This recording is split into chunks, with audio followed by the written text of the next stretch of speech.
beautiful, welcome back to Nat's Beautiful Life. Today I'm going to be going a little bit more in depth in my Makeup for Beginners series. And if you are new to this channel, welcome. My name is Natasha Medina. I'm a freelance makeup artist, business consultant, and blogger, and I'm so glad that you're here with us. I am going to do a couple of things to keep this video from being really long.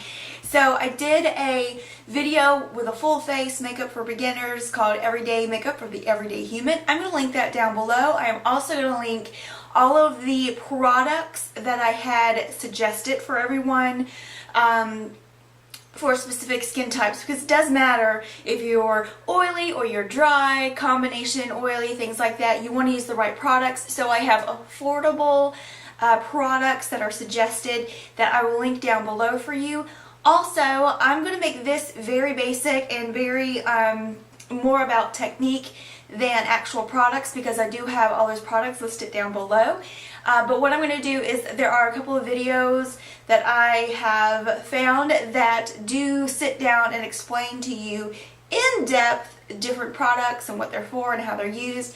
And I will put those down below as they are needed depending on which video you're doing. So today we're going to be doing foundation, concealer, powder, just the real base of your foundation. Yeah, so this is Makeup for Beginners Foundation 101. All right, so we're going to go ahead and get started. So once again, we don't want this to be really long. So all right, the first thing that you want to keep in mind for your foundation, for anything in your makeup, even if you don't wear a lot of foundation per se, you like to wear concealers or just powders or something like that, if your skin is not looking good, it's not going to look good. So be sure that you are doing your skincare properly, because that is going to be the key to making everything else look good. Now let's go ahead and get into some products here. Now the first thing that I do, and I do recommend this, is I prime my skin before I put on any foundation. I like to use this one right here. It is the Angel Veil Primer, and you can get this from Target or Ulta, anywhere NYX is sold. And what I do when I put my primers on is I put some in my hand, I warm it up in my hands a little bit, and I just kind of press it into the skin, make sure it's getting in those pores. Now if you have larger pores or oily skin, this is a really great primer, and there are lots of pore filling primers and things like that that are even affordable. You don't have to go crazy with price. So those are really good. Now there's also, if you are more dry, you probably don't have large pores, you probably don't have a need to fill in anything. So something that's more moisturizing, NYX also has a moisturizing primer. I'll see if I can put it up here on the screen. That is really good, as well as just a good moisturizer. Barrier on the skin there, your skincare and your moisturizer, just making sure your skin is very moisturized before you put that foundation on. Alright, so foundation. There are so many kinds of foundations. There's cushion foundations, powder foundations, liquid foundations, all kinds of foundations, and you just kind of have to decide what you want to work with. And there are some recommendations once again down below. I personally like to use a liquid foundation for most days and most things, but here's the thing. Once again, you need to use a product that is for your skin type. I have extreme combo oily skin. So my skin, where it is dry, is like the Sahara, and where it is oily, it is an oil slick. So what I have to do is I have the same foundation, but it's in two different formulas. And many times I do this, it doesn't matter what type of foundation, what company, whatever I'm using, I always have to do this. I use a mattifying foundation on my chin, so I just kind of put it there, and then for the rest of my face I use a more luminous foundation. Now here's the other thing about applying your foundations and things like that. Let me find my foundation brush and I will be happy. Okay, so you can use, I'll go ahead and put this in, but you can use sponges, there's beauty sponges, there are beauty blenders, there are the little wedges, you can use your fingers, there are brushes, and it is once again a preference thing. With sponges, I like to press, just take the sponge and just kind of press and bounce it all over the skin. But I prefer a brush, and this is one I wanted to recommend to you because it is affordable and you can find it at the drugstore. It is by e.l.f. and it is their ultimate blending brush. Another one I really like is, there's two more. The Real Techniques, and this one is the buffing brush. This one is really good. And then there's the Real Techniques Expert Face Brush. They're both very dense. One is a little bit more blendable as far as, it's more flexible, but it's still pretty dense. This one here by e.l.f. I think is a good blend of these two, and so I really like this, and it's only $6. So this is one I've really been enjoying for makeup application. Now when I put makeup on, if I'm working on a bride or something, I usually put the foundations either on my hand or a palette, and I just dip the brush or the sponge, whatever I'm using, and go in that way. But this is me and hashtag laziness. I'm just going to take the foundation and I'm just going to dot it around on my face like so. Ta-da! And I've already got foundation on my chin, so I'm just going to leave it be. And what I will do to keep foundation out of my hair right now is that lovely thing. And so what I do is you can take this and not press it down, but just lightly spread it around if you want. And if you want more coverage in certain areas, you can just take and make sure you're stippling it in those areas. And you don't have to be super fancy or precise about it, and it's okay if I get some on my chin because that mattifying one's underneath there. It's okay. But you want to make sure you've got all this stuff just kind of blended in, and you don't want any streaky lines. Sometimes brushes and even a sponge can leave a little, pounce mark. But you want to make sure all that's blended in. But if you say you see something and you want a little extra coverage, and you could do this with powder foundations as well. Just take a little bit extra of the powder foundation, put it here, and stipple it in. But you can also do that, let's say with your liquid foundations, you just kind of stipple a little extra on there, make sure it's all worked in. Something you always want to do with your foundations is bring them down. You do not want a line. And if you are like tanned or fake tanned or super tanned, you want to make sure that you're going with the rest of your space. So you want to match it to like your neck and everything. And then sometimes your ears will wind up being a little bit lighter than everything else. So you can just kind of put it on the ears as well and just kind of make sure it's everywhere. Make sure you get in that hairline and all of that. So there's your, my eyebrows. So there's your foundation on. You can layer more foundation if you want, and all of that is all up to you. So there's foundation basics, okay? Super simple, super easy. You don't have to stress about it. And here's the thing, I like a little medium layer of foundation, but if you want something lighter, just put a couple of dots and spread it around. It's all up to you. It is personal preference, and if you put a little bit on and you want a little bit more, put a little bit more on. Alright, so now let's talk about concealers really quickly.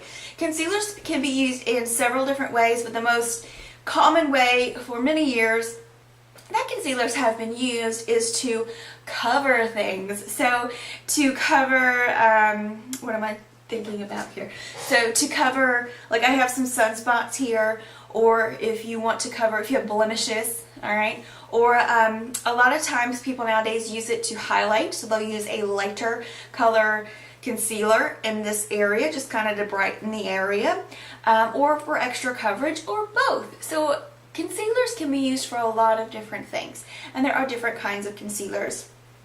The ones that I prefer and like the most are ones that are liquid concealers that have the little wands on them, and you can get them in, you can get a thinner formula, you can get a thicker formula, like a creamier formula, and then you can get one that's like seriously going to cover like tattoos and things. So usually the ones that are super thick are going to cover tattoos and really dark areas would be something that's going to be in like a tube. These are usually really thick concealers. You don't want to put them under your eyes, because if you do, it's going to crease up, cake up, because it's not made for that. So these will cover up like everything. I don't know if you can see how, like, this one's a really yellowy one, but you see how thick that is? That's made to cover stuff up. So thicker concealers, you can get them in like this type of form, and also they'll come in the little pots where it'll be like a little pot like this. But the little pot ones, you can also get a more creamy type of concealer with that as well. And so you can get a creamy concealer in a wand type, or also the little pots. And then you can also get a thin concealer, or even a highlighting concealer also comes in like the little wand formula. A good drugstore one is this one. This is the Maybelline Fit Me. And as you can see, I'll put it kind of beside this. You're gonna get coverage, but it's also gonna be much more blendable and kind of blend in the skin a little bit better. So you can see how, you know, these two blend different. This one is like waterproof, it's not moving anymore, and this one is just a little bit more subtle. So those are some basic differences in concealers. I like to use a highlighting concealer, so what I am going for is either one that's just a slightly lighter than my foundation or skin tone, or right there at it. If you're going to be covering certain spots, you want to go for a concealer that matches your foundation. If you're going for highlighting under the eyes, or maybe you have dark circles or things like that, then you want something that's a little bit lighter or even peachy toned. And so what I do is I do just kind of a basic triangle here. So it's a little basic under eye triangle, upside down triangle. But this concealer here, I'm using the Mary Kay one. This one, a little goes a long way, so you don't have to do like a whole big giant area. Hey Barry, how you doing? I also use this just because my dark circles, or I don't have dark circles, I have those little dark patches. I feel like using the peachy tone kind of helps counteract it a little bit. So it acts a little bit as color correcting, which you can also use concealer for. Alright, so to blend all of this in, and actually I'm going to use a little, this is basic right here. Actually, I'm going to use a little extra to just kind of highlight the center of my face and also give myself a little bit more coverage. And as you can see, this is a very thin line, but because the concealer itself is a creamy concealer, it's going to spread out. For my concealer, I like to use the Real Techniques sculpting brush. This is also good for, and it's what I bought it for, cream bronzers. Is really great for that. But this one is also awesome. I love the shape for blending in concealer. So when I blend in concealer, you just want to kind of bounce and put it in. If you're really dry, you might want to use a beauty blender or beauty sponge that's wet to kind of thin it out a little bit. But you see, it just adds more of that coverage and also brightens up the area. Okay, so last little bit here, we're going to talk about setting powders. Now, there's all kinds of setting powders, all kinds of fun ones. One of my favorites for under the eye area, you can use it everywhere, but I like it for under the eye because it has a little light reflecting properties in it, and that is this one. It is the Revlon Photo Ready Translucent Finisher. It is just a finely milled and translucent powder. Okay, so it doesn't add a lot of coverage, but it will set this concealer and keep it from moving on me. And so one way that I like to do it is I'll take a Real Techniques setting brush and I'll just kind of go in there and just lightly dust it here. I'm really dry, so I don't need to do any baking or any of that stuff here. So for the rest of the face, and you can use this all over if you don't want to use an under eye setting powder, you can do a pressed powder. I like translucent powders because you don't have to match anything, but you can use one that has extra color to it and it will give you a little bit more coverage too. This is the Rimmel Stay Matte Powder. This one's really good if you are dry or oily or anything. It's fine. You can just kind of press it where you need it, blend it where you want. And then another one that is also very popular are translucent loose powders. And so with this one, I also like to take either just like a big brush or just like the one I just had, and just kind of put it in there and just lightly dust. That way I don't feel like I'm over powdering myself, but I feel like I am setting it so everything's not moving. Okay, so there we go with that.